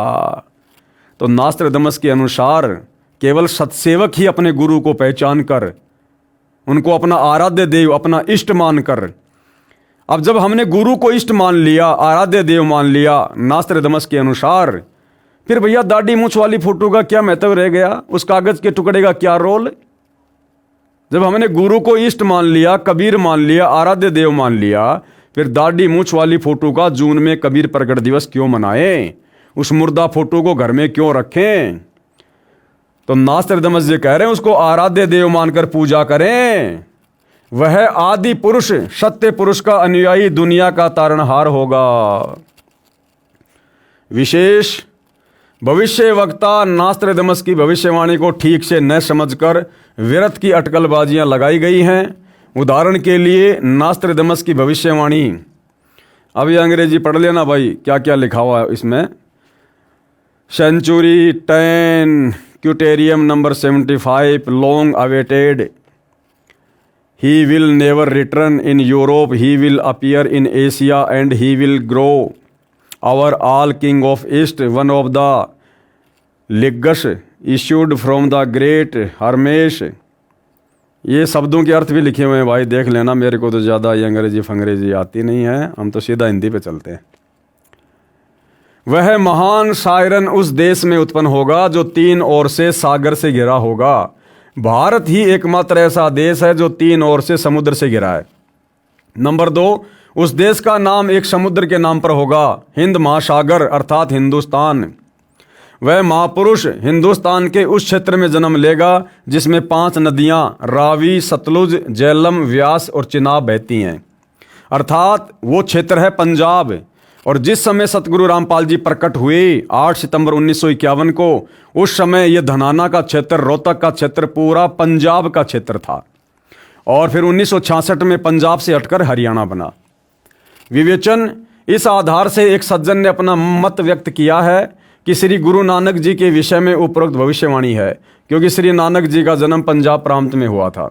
विचार करें, उस सज्जन को ध्यान नहीं रहा कि श्री नास्त्रदमस ने यह भविष्यवाणी सन 1555 में लिखी थी और श्री नानक जी का जीवन काल सन 1469 से सन 1539 तक रहा था। ये भविष्यवाणी है, भूतवाणी नहीं है। इसलिए उस सज्जन का तर्क गलत है। संत रामपाल जी महाराज नास्त्रदमस के उचित पात्र हैं। आगे और क्या कुछ लिखा गया है। सेंचुरी नंबर 1 प्रश्न नंबर 76 में स्पष्ट किया है कि उस महान शायरन की माता जी 3 बहनें होंगी। संत रामपाल जी महाराज की माता जी नहीं, मुंह बोली माता जी 3 बहनें थी। उस महान संत के 2 पुत्र तथा 2 पुत्री होंगी और वर्तमान में दोनों बेटे भी नालायक हैं और दोनों बेटियां भी नालायक हैं। संगत की मर्यादा तोड़वाने में विशेष भूमिका निभा रहे हैं। संत रामपाल जी महाराज के 2 पुत्र तथा 2 पुत्री संतान रूप में हैं। नास्त्रदमस के समर्थन में अन्य भविष्य वक्ताओं की भविष्यवाणियां। अब जो भविष्यवाणी सतगुरु रामपाल जी के विषय में नास्त्रदमस जी ने की हैं, तो उन भविष्यवाणियों के समर्थन में अन्य कौन कौन भविष्य वक्ता हैं जिन्होंने बिल्कुल यही कहा है। नंबर 1 है, इंग्लैंड के ज्योतिषी कीरो ने सन 1925 में लिखी पुस्तक में भविष्यवाणी की है। 20वीं सदी अर्थात सन 2000 ईस्वी के उत्तरार्ध में सन 1950 के पश्चात उत्पन्न संत ही विश्व में एक नई सभ्यता लाएगा जो संपूर्ण विश्व में फैल जाएगी। भारत का वह एक व्यक्ति सारे संसार में क्रांति ला देगा। तो बिल्कुल सतगुरु रामपाल जी के ऊपर खरी उतर रही है, क्योंकि 1951 में सतगुरु रामपाल जी का प्राकाट्य हुआ। उसके बाद उन्होंने देश और दुनिया को शिक्षा दी और वैज्ञानिकों को शत प्रेरणा करके उन्होंने नए नए आविष्कार करवाए। और उसके बाद सन 1994 से अपने भक्ति मार्ग को शुरू करके दुनिया को उन वैज्ञानिक उपकरणों के माध्यम से, सोशल मीडिया, टीवी चैनल, इन सब के माध्यम से उन्होंने अपने ज्ञान का प्रचार और प्रसार किया और करवाया। नंबर 2, भविष्य वक्ता श्री वीजी लेटिन के अनुसार 20वीं सदी के उत्तरार्ध में विश्व में आपसी प्रेम का भाव, मानवता का हास, माया संग्रह की दौड़, लूट व राजनेताओं का अन्याय हो जाना आदि आदि बहुत से उत्पाद देखने को मिलेंगे। परंतु भारत से उत्पन्न हुई शांति, भ्रातृत्व भाव पर आधारित नई सभ्यता संसार में देश, प्रांत और जाति की सीमाएं तोड़कर विश्व भर में अमन व चैन उत्पन्न करेगी। नंबर 3, अमेरिका की महिला भविष्यवक्ता जीन डिक्सन के अनुसार 20वीं सदी के अंत से पहले विश्व में एक घोर हाहाकार तथा मानवता का संहार होगा। वैचारिक युद्ध के बाद आध्यात्मिकता पर आधारित एक नई सभ्यता संभवतः भारत के ग्रामीण परिवार के व्यक्ति के नेतृत्व में जमेगी और संसार से युद्ध को सदा सदा के लिए विदा कर देगी। अमेरिका के भविष्यवक्ता श्री एंडरसन के अनुसार 20वीं सदी के अंत से पहले या 21वीं सदी के प्रथम दशक में विश्व में असभ्यता का नंगा तांडव होगा। इस बीच भारत के एक देहात का एक धार्मिक व्यक्ति, एक मानव, एक भाषा और एक झंडा की रूपरेखा का संविधान बनाकर संसार को सदाचार, उदारता, मानवीय सेवा व प्यार का सबक देगा। ये मसीहा सन 1999 तक विश्व में आगे आने वाले हजारों वर्षों के लिए धर्म व सुख शांति भर देगा। अब हालैंड के भविष्यवक्ता क्या कह रहे हैं। हॉलैंड के भविष्य दृष्टा श्री गेरार्ड क्राइसेसे के अनुसार 20वीं सदी के अंत से पहले या 21वीं सदी के प्रथम दशक में भयंकर युद्ध के कारण कई देशों का अस्तित्व ही मिट जाएगा, परंतु भारत का एक महापुरुष संपूर्ण विश्व को मानवता के एक सूत्र में बांध देगा। वह हिंसा, फूट, दुराचार, कपट आदि संसार से सदा के लिए मिटा देगा। अब अमेरिका के एक दूसरे भविष्यवक्ता श्री चार्ल्स क्लार्क के अनुसार 20वीं सदी के अंत से पहले एक देश विज्ञान की उन्नति में सब देशों को पछाड़ देगा। कौन? अमेरिका। परंतु भारत की प्रतिष्ठा विशेषकर इसके धर्म और दर्शन से होगी, जिससे पूरा विश्व अपना लेगा। यह धार्मिक क्रांति 21वीं सदी के प्रथम दशक में संपूर्ण विश्व को प्रभावित करेगी और मानव को आध्यात्मिकता पर विवश कर देगी। अब ये हंगरी की महिला ज्योतिषी बोरिस्का के अनुसार सन 2000 ईस्वी से पहले उग्र परिस्थितियों, हत्या और लूटपाट के बीच ही मानवीय सद्गुणों का विकास एक भारतीय फरिश्ते के द्वारा भौतिकतावाद से सफल संघर्ष के फलस्वरूप होगा, जो चिरस्थायी रहेगा। इस आध्यात्मिक व्यक्ति के बड़ी संख्या में छोटे छोटे लोग ही अनुयायी बनकर भौतिकतावाद को आध्यात्मिकता में बदल देंगे। अब एक चीज़ देखना भाइयों और बहनों, ये जितने भी भविष्य वक्ता हैं, ये जो युद्ध की बातें कर रहे हैं, विश्व में फैलने वाली अराजकता की बातें कर रहे हैं, इन सब का जो समय है सन 2000 के आसपास का है। अब भाइयों और बहनों, हम लोग पहले सुना करते थे जब छोटे छोटे थे, क्योंकि दास का तो 1984 का जन्म है, तो जब दास छोटा था 8-10 साल का, तो सुना करता था, लोग कहते थे 1998 के लिए कि भैया ऊपर से गोला गिरेगा, दुनिया का नाश हो जाएगा, दुनिया ख़त्म हो जाएगी। भाई और बहनों, असल में ये जो परिस्थितियां हैं भविष्य वक्ताओं के अनुसार, ये संसार में सन 2000 के आसपास ही पैदा होनी थी।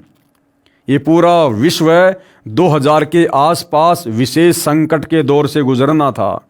लेकिन भाई और बहनों, उस समय तक सतगुरु रामपाल जी परमेश्वर जी का ज्ञान, उनका प्रचार प्रसार देश और दुनिया में इतना नहीं हुआ था। इसलिए इस महापुरुष सतगुरु रामपाल जी ने भविष्यवाणियों के अनुसार होने वाली उन घटनाओं को उस समय टाल दिया और परमात्मा ने कुछ समय के लिए और आगे बढ़ा दिया उस समय को, विनाशकारी समय को। और उस समय को आगे बढ़ाया तो भाई और बहनों, प्रकृति का हिसाब तो परमात्मा ने भी नियम अनुसार बराबर करना पड़ता है। वो होना था 1998 2000 के आसपास, लेकिन सतगुरु रामपाल जी ने समय को आगे बढ़ा दिया। लेकिन काल के कागजों में तो भैया पूरा करना पड़ता है। उसके लिए 2006 का क्रोथा कांड हुआ। उस समस्या को परमात्मा ने अपने ऊपर लिया जो पूरे विश्व के ऊपर आनी थी। फिर आपने सुना होगा, भविष्य वक्ता कह रहे थे भैया 2012 में दुनिया का अंत हो जाएगा, दुनिया का अंत हो जाएगा। बिल्कुल होना था, लेकिन परमात्मा ने फिर से समय को आगे बढ़ाया कि अभी भी मेरा तत्व ज्ञान पूरे विश्व में, विशेषकर पूरे भारतवर्ष में अच्छे से नहीं फैला है। उस समय को परमात्मा ने आगे बढ़ाया। अब समय आगे बढ़ाया तो परमात्मा ने प्रकृति के नियमों को तोड़ा, लेकिन परमात्मा ने तो नियम नहीं तोड़ते, युद्ध तो दिखाना पड़ेगा। फिर परमात्मा ने 2014 बरवाला कांड, वो जो हुआ था काल की प्रेरणा से, इन आश्रम वालों के माध्यम से जो होना था, बहुत बड़ी तबाही, लेकिन परमात्मा ने हल्के में टाल दिया और 2014 का वो बरवाला कांड होके रह गया।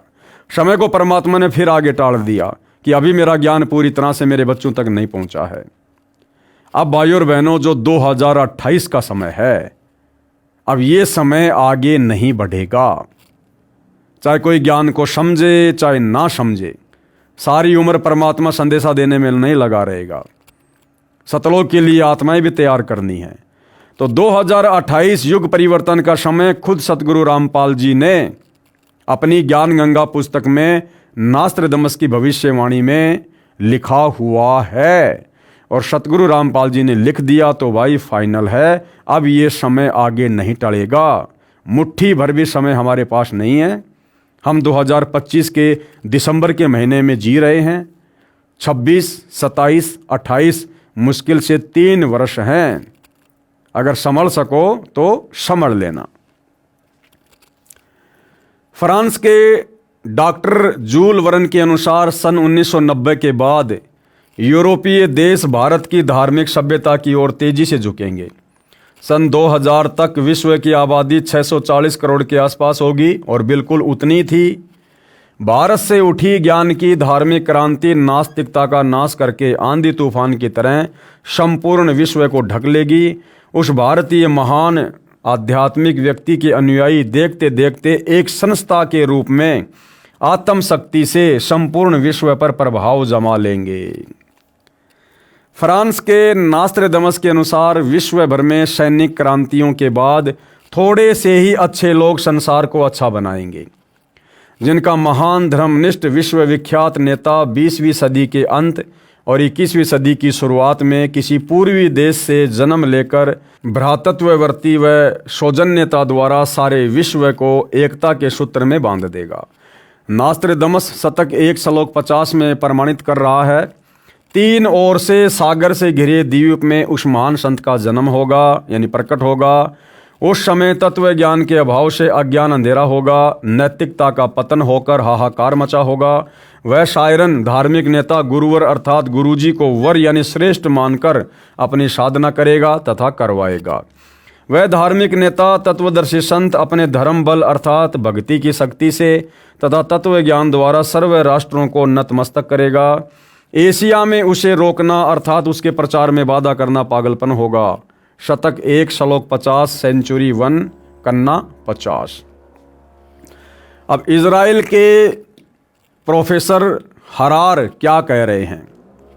प्रोफेसर हरार के अनुसार भारत देश का एक दिव्य महापुरुष मानवतावादी विचारों से सन 2000 ईस्वी से पहले आध्यात्मिक क्रांति की जड़ें मजबूत कर लेगा। यानी सन 1994 से सतगुरु रामपाल जी ने प्रवचन करने शुरू कर दिए थे।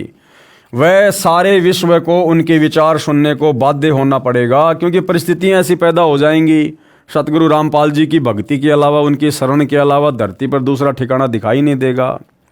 भारत के अधिकतर राज्यों में राष्ट्रपति शासन होगा। देख लो भाइयों और बहनों, अब आगे क्या होने वाला है। 2028 युग परिवर्तन। भारत के अधिकतर राज्यों में राष्ट्रपति शासन होगा। अधिकतर राज्यों का मतलब है कम से कम 20 के आसपास स्टेट में आने वाले समय में 2028 के आसपास राष्ट्रपति शासन होगा। इमरजेंसी लगी होगी, आर्मी शासन होगा। भारत के अधिकतर राज्यों में राष्ट्रपति शासन होगा, पर बाद में नेतृत्व धार्मिक वीर लोगों पर होगा। यानी सतगुरु रामपाल जी के भक्तों के हाथों में भारत की बागडोर आ जाएगी। ये नेता भाग खड़े होंगे जो एक धार्मिक संगठन के आश्रित होंगे, यानी सतगुरु रामपाल जी के भक्ति मार्ग के आश्रित होंगे। नॉर्वे के श्री आनंदाचार्य की भविष्यवाणी के अनुसार सन 1998 के बाद एक शक्तिशाली धार्मिक संस्था भारत में प्रकाश में आएगी, यानी सतगुरु रामपाल जी प्रकाश में आएंगे, जिसके स्वामी एक गृहस्थ व्यक्ति की आचार संहिता का पालन संपूर्ण विश्व करेगा। धीरे धीरे भारत औद्योगिक, धार्मिक और आर्थिक दृष्टि से विश्व का नेतृत्व करेगा और उसका विज्ञान यानी आध्यात्मिक तत्व ज्ञान ही पूरे विश्व को मान्य होगा। उपरोक्त भविष्यवाणियों के अनुसार ही आज विश्व में घटनाएं घट रही हैं। युग परिवर्तन प्रकृति का अटल सिद्धांत है। कौन लिख रहे हैं? सतलोक आश्रम वाले लिख रहे हैं कि युग परिवर्तन तो होके रहेगा। और सतगुरु रामपाल जी ने इस युग परिवर्तन का समय ज्ञान गंगा में 2028 लिखा हुआ है। वैदिक दर्शन के अनुसार 4 युगों सतयुग, त्रेतायुग, द्वापर और कलयुग की व्यवस्था है। जब पृथ्वी पर पापियों का एक छत्र साम्राज्य हो जाता है, तब भगवान पृथ्वी पर मानव रूप में प्रकट होता है। अब देख लो भाइयों और बहनों, बार बार संत रामपाल जी को जन्म लिया है, जन्म लिया है, जन्म लिया है लिखने वाले और कहने वाले ध्यान से देख लो भाई, क्या लिखा हुआ है कि जब जब पृथ्वी पर दुष्टों का, राक्षसों का, गलत प्रवृत्ति के, गलत विचारों वाले व्यक्तियों का एक छत्र साम्राज्य हो जाता है, जैसी परिस्थितियां वर्तमान में प्रकट हो रही हैं, तब क्या होता है? तब भगवान, कौन भगवान? कबीर भगवान पृथ्वी पर मानव रूप में प्रकट होता है। तो वर्तमान में कौन है वो महापुरुष जो आने वाली इन विषम परिस्थितियों को अपने आध्यात्मिक ज्ञान से, आशीर्वाद से, अपनी शक्ति से कंट्रोल में करेगा? सतगुरु रामपाल जी। तो कौन हुए सतगुरु रामपाल जी? स्वयं भगवान परमात्मा। और वे किस विधि से आए संसार में? माँ के गर्भ से जन्म लेकर या प्रकट हुए हैं? तब भगवान पृथ्वी पर मानव रूप में प्रकट होता है। अरे काल के अवतार तो प्रकट नहीं होते ना, ये रामकृष्ण तो सब जन्म लेकर आए हैं। तो अब वो कौन है जो प्रकट होगा? और वो स्वयं भगवान होगा, सतगुरु रामपाल जी। जब पापियों का एक छत्र साम्राज्य हो जाता है तब भगवान पृथ्वी पर मानव रूप में प्रकट होता है। मानवता के इस पूर्ण विकास का काम अनादिकाल से भारत ही करता आया है। यानी ये आध्यात्मिक क्रांति हर युग में भारत से ही शुरू होती है। भारत अध्यात्म का सेंटर है। इस पुण्य भूमि पर अवतारों का अवतरण अनादिकाल से होता आ रहा है। लेकिन कैसी विडंबना है कि ऋषि मुनियों, महापुरुषों व अवतारों के जीवन काल में उस समय के शासन व्यवस्था व जनता ने उनकी दिव्य बातों व आदर्शों पर ध्यान नहीं दिया और उनके अंतर ध्यान होने पर, यानी उनके शरीर छोड़ के जाने पर, दूने उत्साह से उनकी पूजा शुरू कर पूजने लग गए। जैसे रामचंद्र जी त्रेता युग में आए, किसी ने उनको विष्णु का अवतार नहीं माना, उनके साथ में लड़ाई झगड़ा राग द्वेष करने में लगे रहे और उनके जाने के बाद में आज उनके मंदिर बना के पूज रहे हैं। द्वापर में श्री कृष्ण जी आए, उस समय उनकी बातों को किसी ने नहीं सुना, हमेशा लड़ाई झगड़े रखे उनके साथ में, ठंडा पानी नहीं पीने दिया। अंत में बेचारा मथुरा छोड़ के द्वारिका चला गया, वहाँ भी सुख शांति से नहीं रहा। कुछ समय बाद एक शिकारी ने जहरीला तीर उनके पैर में मार दिया, हिरण की आंख समझ कर तड़प तड़प कर मौत हुई। और अब उनके जगन्नाथ जैसे बड़े बड़े मंदिर बनाकर मूर्तियां रख के उनकी पूजा की जा रही है। तो लेखक कहना चाहता कि ऐसी गलती वर्तमान में मत करो जो हम पहले कर चुके हैं। अब महापुरुषों का महापुरुष, भगवानों का भगवान सतगुरु रामपाल जी स्वयं धरती पर आया हुआ है। अब इनके ज्ञान को अच्छे से सुनकर समझकर अपने आत्म कल्याण के लिए, परिवार की रक्षा के लिए अब उनकी शरण में आ जाओ। ये भी एक विडंबना है कि हम जीवित और समय रहते उनकी नहीं मानते, अपितु उनका विरोध व अपमान ही करते हैं। कुछ स्वार्थी तत्व जनता को भ्रमित करके परम संत को बदनाम करके बाधक बनते हैं। यह उक्ति हर युग में चरितार्थ होती आई है और आज भी हो रही है। जो महापुरुष हजारों कष्टों को सहन कर अपनी तपस्या व सत्य पर अडिग रहता है, उसकी बात असत्य नहीं हो सकती। सत्य पर अडिग रहते हुए ईसा मसीह ने अपने शरीर में कीलों की भयंकर पीड़ा को झेला। शुक्रात ने जहर का प्याला पिया। श्री राम तथा श्री कृष्ण जी को भी यातनाओं का शिकार होना पड़ा। सजनों, यदि आज के करोड़ों मानव उस परम तत्व के ज्ञाता संत को ढूंढकर स्वीकार कर उनके बताए पथ अनुसार अपनी जीवन शैली को सुधार लेंगे तो पूरे विश्व में सद्भावना, आपसी भाईचारा, दया तथा सद्भक्ति का वातावरण हो जाएगा निसंदेह और होगा। लेकिन आप शतलोक आश्रम वाले भाई, आप क्या कर रहे हो? आप शतलोक आश्रम वाले, सतगुरु रामपाल जी के परिवार वाले, अरे कितना पाखंड फैला दिया तुम लोगों ने उस ग्रेट सायरन के भक्ति मार्ग में। राजनीति जैसा गंदा कर्म तुम लोगों ने शुरू कर दिया। दुनिया के साथ में फालतू का भाईचारा तुम लोगों ने निभाना शुरू कर दिया। परशुराम की जयंती में भक्तों को बैठाकर आन उपासना तुमने शुरू करवा दी। अयोध्या के राम मंदिर में आने वाले काल उपासकों के लिए 1 महीने का भंडारा लगाकर काल उपासना में सहयोग तुम लोगों ने करवा दिया। आनंदपाल जैसे गुंडों की सीबीआई जांच का समर्थन और 5 लाख रुपए देकर परमात्मा के भक्ति विधान को तुम लोगों ने बिगाड़ दिया। संत और गुंडों का समर्थन क्यों भाई? तो तुम लोग क्या कर रहे हो भाई? ठीक है, जैसा लिखा है वैसा ही होगा आने वाले समय में। लेकिन शतलोक आश्रम वालों, आप भी तो सतगुरु रामपाल जी को नहीं पहचान रहे। आप भी तो उनके तत्व ज्ञान को आधार नहीं बना पा रहे। और उनको ना पहचान कर, उनके ज्ञान को आधार ना बनाकर आप भी तो हम सत्सेवकों के ऊपर मुकदमे लगवा रहे हो झूठे। हमें जेल भिजवा रहे हो झूठी गवाही देकर। अपने भगत भाई बहनों के साथ, सत्सेवकों के साथ में तुम लठों से मारपीट करते हो, लाठी डंडों से पिटाई करते हो। तो तुम कब सुधरोगे? तुम कब भाईचारे में आओगे? तुम्हारे अंदर कब ये सद्भावना पैदा होगी जो यहां तुम इस पुस्तक के माध्यम से दुनिया को संदेशा दे रहे हो? वर्तमान का मानव बुद्धिजीवी है, इसलिए उस संत के विचारों को अवश्य स्वीकार करेगा तथा धन्य होगा। वह संत है जगत गुरु तत्वदर्शी संत रामपाल जी महाराज। कृपया पढ़िए संत रामपाल जी महाराज की संक्षिप्त जीवनी जो सर्व भविष्यवाणियों पर खरी उतर रही है।